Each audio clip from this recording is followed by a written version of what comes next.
Alrighty, what's up? Project updates at the Big Stone Beach flip in Milford. I've done a pretty bad job at posting updates and everything, and really that kind of made me realize the other day. Um, it's hard for me to post updates because I got a whole lot going on. This is not like my top and first priority. But that made me realize that's even more so why this should be relevant to most people that have not yet done a flip, have not yet bought a rental, because you're going to be in the same boat as me, right? You're going to have a whole lot of other things going on. You got a family, you got a job, you got a business, you got whatever going on. And jumping into a project is not top on your priority list, but you still want to make it happen. So I think it's even more relevant that it's hard for me to document this process, but it's possible, right? You're able to get stuff done. You're able to make things happen as long as you want to. So enough of the pep talk. Let's talk about the project, what's going on. So we've owned this for, I think, 2 weeks now. And the stuff that has happened, the whole place is painted and everything.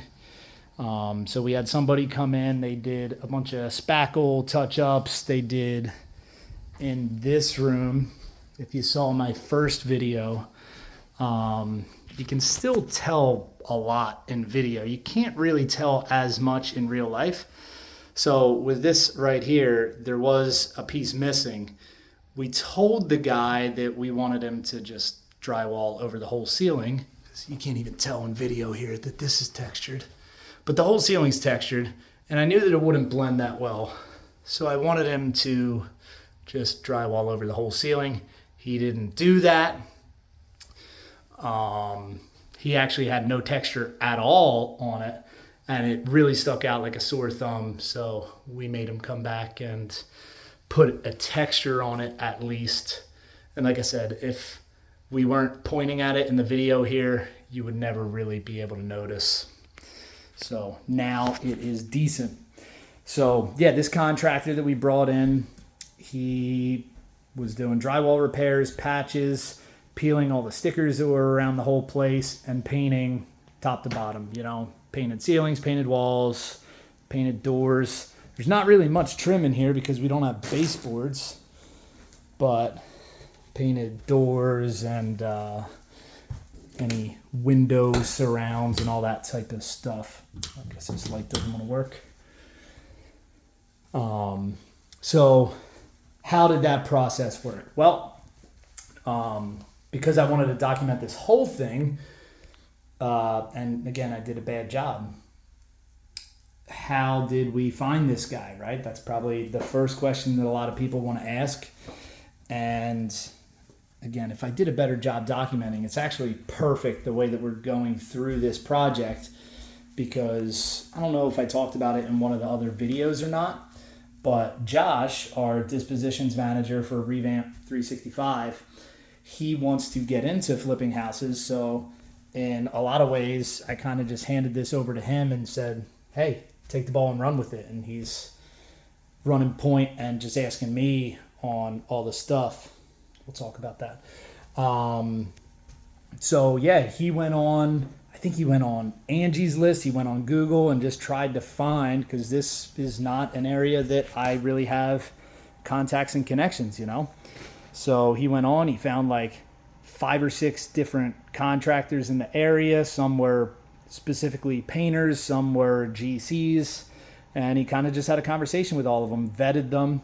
He used the Matterport and the photos that we had that I talked about in another video, sent everything over to them, explained the scope of work, and ultimately didn't have to meet any of them here because we did have it on Lockbox and we had the Matterport and all the photos, so we could clearly explain the scope of work to them.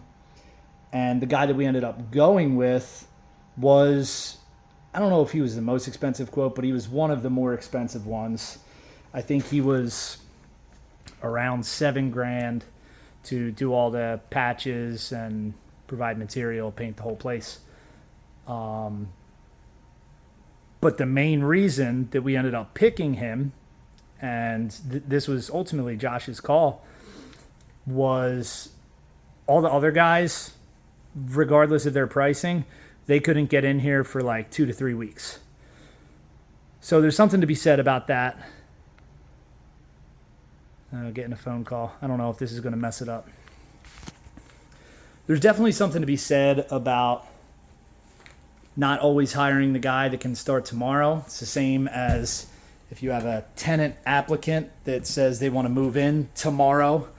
It could be because they're getting kicked out of somewhere, right? So you can apply that same logic to a contractor. If they don't have work right now, maybe it's because they're not that great. And when we came down here, I think it was a Wednesday that we decided we were going to hire this guy. And by Saturday, he told us he was going to be done. And by midday on Saturday, he's blowing up Josh trying to get final payment. And Josh held firm and he's like, look, man, I can't get down there till Monday. I got to take a look at the finished product before we release your payment, you know? And good thing that he did, because he came down here Monday and not only were they not done, they still had guys here. And the work that they did do was shit. So right now it looks light years better than it did when Josh came on that Monday, just whatever it was, 6 days ago. And it looked terrible. So we ended up talking with the owner of the company. He came over, or he looked at photos or whatever, sent a different project manager or whatever, and they came back through and they did a good job addressing all of our concerns. So ultimately happy with the paint job and everything now. The only thing that they kind of frustrated me with is in here there was a built-in like shelving rack. They took it off to paint to make their life a little bit easier, which fine, but they never put it back up. So that's kind of frustrating and annoying because we knew it was down. We told them they had to put it back up, and they told us it was up. Project's 2 hours away. We didn't get down here till today. We paid them 3 days ago or whatever it was, and it's not done. So we'll try to get them back out, but often what happens when you release final payment, they're not coming back for that. So we may end up having to do it. It is what it is. So other than that, we just, as you see out here, we got all the carpet here. And this is why I'm here today. Our carpet was supposed to get installed yesterday. Well, it was supposed to get started on Wednesday, finished yesterday, Thursday. And I get a text from my carpet guy, and he says, hey, they got all the material over there. They were going to get started. But there's so many flies in the house that the guys really don't want to be there. So we got to get that addressed. So I came down to check the finished progress of the paint and everything, see what that looked like, and see what the deal is with flies here, and set off some bug bombs. Truth be told, I think I saw like 3 flies. So I don't know if the guys just really didn't want to do it or what the deal is, but either way, going to set off some bug bombs before we leave here today. I still want to paint that thing and or replace the fan. I don't know if I'm going to. Give me your thoughts. Give me your feedback. Because I think it's super ugly. But whatever. So you can see here the carpet is this gray material. It'll look a lot better than this ugly brown stuff. So that'll be cool. We'll be looking pretty good while I'm here today, since I took the hour-and-a-half trip down, which is always productive because that's when I make most of my phone calls and get a lot of stuff done. Since I'm here, I'm probably going to do some stupid little stuff like change some door hardware. And this is the stuff that I was talking with Josh a lot about, is the frustrating part of having a project that's this far away and not having guys that are here, right? When you have something bigger like we did with patching holes and spackling and sanding and painting the whole place, that's fine. It's a bigger project. It makes sense to try to find some contractors, vet them, have the conversation, manage them effectively throughout the project, right? But when you have stupid little like punch list things, I've always found that it's so much better when you just have like a guy, like a handyman that's kind of your go-to, because to try to vet somebody that is going to come down and change some doorknobs and hardware and what else? Other stupid little stuff. Like we'll have to, after the carpet, like change floor registers. Actually, the flooring guys might just do that because we have them here. There's just stupid little things that it's almost not even worth trying to talk to 5 different guys, get quotes, go back and forth, then manage them when it's like, dude, it's 3 hours worth of work, like changing light bulbs. We got yellow bulbs in here. We're going to have white bulbs and everything. I don't even want to have Josh talk to 5 guys, get quotes from them, try to manage them. And then we have to drive down here anyway to look at the work that they did to make sure that we can release payment, right? And look, perfect example of releasing payment with just photos and going off somebody's word was that shelf in the other room, right? That's what happens when you go off somebody's word, and it's a shame. But it shouldn't be this hard, but it's the stupid little things like that do make it more complicated. Still doesn't make it really hard, but makes it more complicated. All right, let's talk about this. So in here, this bathroom floor, we had a couple spots where the lick and stick floor tile was just kind of like gone. And we pulled that up, and luckily enough, it's this right here. So it's the same we have at the entry here. It's the same in the master bath. It's the same in the mechanical room. And I'm super thankful that they left like 4 cases of it in the mechanical room. So we didn't even have to buy this stuff. It's cheap anyway, but trying to match is a pain sometimes. So it's really cool that we have that. So yeah, all that we're going to do in here, pour some floor leveler just because the floor is goofy. So I'll pour that today and leave. And put down the, whatever you call it, the sticky tile, and got a new toilet. Call it a day. Other than that, got to get this carpet done in here. Hopefully I can get the guys to come back on Monday. And the plan is to have this listed by end of next week at the very latest. I definitely want to have it up by the weekend so we can get this thing sold. Other things, what's worth mentioning here? Let's take a peek out here. More stickers to remove. It's starting to rain a little bit. So I pressure washed the front of this. I don't know if I videoed any of it before, but it's night and day difference. Got a toilet out here. And I think we're gonna rip all this grass out here and just put some mulch in there, maybe a couple plants, just spruce it up, make it look a little bit prettier. You got this dead tree and this dead stump. Want to chop them down. We have a guy that gave us a quote. We're trying to just line up the schedule and everything, make it happen.